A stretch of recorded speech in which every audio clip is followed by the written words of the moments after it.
రేపు మున్సిపల్ ఎన్నికల కౌంటింగ్ జరగనుంది. బ్యాలెట్ బాక్సుల్లో అభ్యర్థుల భవితవ్యం ఉంది. రేపు ఉదయం 8 గంటలకు కౌంటింగ్ ప్రక్రియ ప్రారంభం కానుంది. 136 కేంద్రాల్లో ఓట్ల లెక్కింపును అధికారులు చేపట్టనున్నారు. స్ట్రాంగ్ రూమ్లలో బ్యాలెట్ బాక్సులు భద్రపరచడంతో పాటు స్ట్రాంగ్ రూమ్ల వద్ద పటిష్ట బందోబస్తును ఏర్పాటు చేశారు. ఇదే అంశానికి సంబంధించి పూర్తి డీటెయిల్స్ మా కరెస్పాండెంట్ చందు అందిస్తారు. చందు, రేపు జరగబోయే కౌంటింగ్ కి సంబంధించి ఎన్నికల అధికారులు ఎలాంటి ఏర్పాట్లు చేశారు? అలాగే ఏ పార్టీ విషయంపై ఎంత ధీమాన్ని వ్యక్తం చేస్తోంది?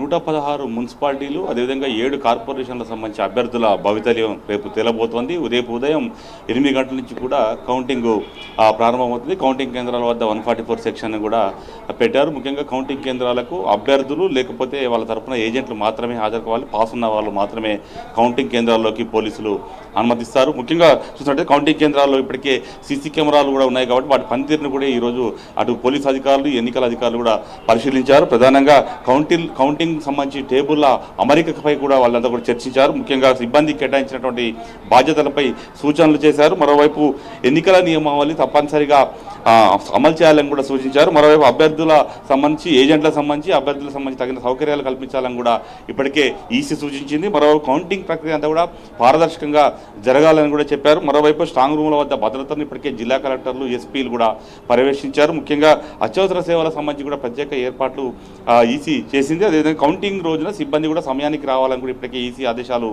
జారీ చేసింది. ఫలితాల ప్రకటనలో కూడా ఎలాంటి ఆలస్యం లేకుండా చర్యలు తీసుకోవాలని కూడా చెప్పారు. అదేవిధంగా ప్రజాస్వామ్య ప్రక్రియను రాజకీయ పార్టీలు కూడా గౌరవించాలని కూడా చెప్పిన పరిస్థితి కనిపిస్తుంది. ఎందుకంటే ఇప్పటికే హోరాహోరీగా ఎన్నికలు జరిగాయి. ముఖ్యంగా అటు బీఆర్ఎస్ వర్సెస్ అటు కాంగ్రెస్, అదేవిధంగా BRS versus BJP, Congress versus BJP అన్నట్టుగా కొన్ని చోట్ల ఎలక్షన్ జరిగింది. కాబట్టి ఖచ్చితంగా ఎలాంటి ఎక్కడ కూడా ఘర్షణలు తావు లేకుండా ఖచ్చితంగా ఈ కౌంటింగ్ ప్రక్రియ కూడా సజావుగా సాగాలని ఇప్పటికీ ఈసీ ఆదేశాలు చేసింది. మొన్న ఎన్నికల్లో చూసాం చాలా చోట్ల చెదురుమదురు ఘటనలు జరిగాయి. ముఖ్యంగా అటు సంగారెడ్డిలో కావచ్చు, నిజామాబాద్లో కావచ్చు, కరీంనగర్, ఖమ్మం, ఇట్లా వరంగల్ అలా కొన్ని సెంటర్ల వద్ద కొన్ని ఘర్షణపూరిత వాతావరణం నెలకొన్న పరిస్థితి కనిపించిన నేపథ్యంలో కొందరిపై కేసులు కూడా ఇప్పటికే ఈసీ నమోదు చేసిన నేపథ్యంలో రేపు కౌంటింగ్ కేంద్రాల వద్ద కూడా భారీ ఎత్తున బందోబస్తు ఏర్పాటు చేయాలని కూడా ఇప్పటికే పోలీసు అధికారులకు ఈసీ సూచించింది. ఎందుకంటే నెక్ టు నెక్ ఉన్నటువంటి చోట కొన్ని పార్టీల మధ్య ఘర్షణ వాతావరణం తలెత్తే అవకాశం కనిపిస్తుంది. ఇక్కడ రీకౌంటింగ్ కూడా ఉంటుంది కాబట్టి రీకౌంటింగ్ పట్టుబట్టే అవకాశం ఉంటుంది. 2-3 సార్లు కూడా రీకౌంటింగ్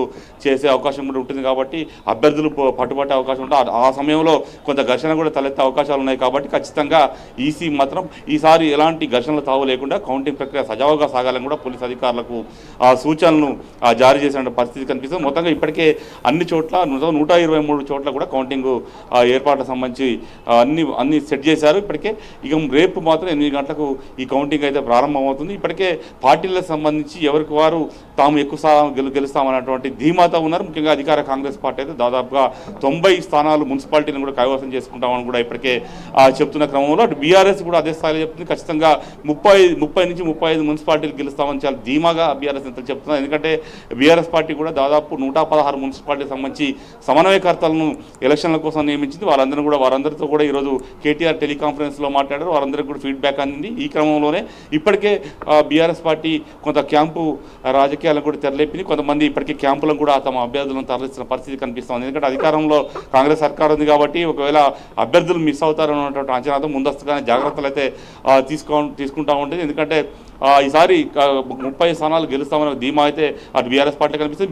బీజేపీ కూడా అదే స్థాయిలో ధీమాన్ని ప్రదర్శిస్తోంది. ఎందుకంటే కరీంనగర్ కావచ్చు, నిజామాబాద్ కార్పొరేషన్ సంబంధించినటువంటి మేయర్లను తప్పకుండా గెలుస్తామని కూడా బీజేపీ చెప్తుంది. మరోవైపు కొన్ని మున్సిపాలిటీలు కూడా కైవసం చేసుకుంటామని కూడా బీజేపీ పార్టీ చాలా ధీమాగా ఉన్నటువంటి పరిస్థితుల్లో ఇప్పటికే క్యాంపు రాజకీయాలకు తెరలేదు. ఎందుకంటే రేపు రిజల్ట్ వచ్చిన తర్వాత 2 రోజుల పాటు గ్యాప్ ఉంది. 16వ తారీఖు mayor, deputy mayor, municipal chairman, vice chairman ఎన్నిక కూడా 16వ తారీఖు ఉంది కాబట్టి 2 రోజుల మధ్యలో గ్యాప్ ఉంది కాబట్టి తమ అభ్యర్థులు మిస్ కాకుండా అన్ని పార్టీలు కూడా జాగ్రత్తలు తీసుకున్న పరిస్థితి అయితే మనకు చాలా స్పష్టంగా కనిపిస్తూ ఉంది. Sindhu. Right, thank you Chandu.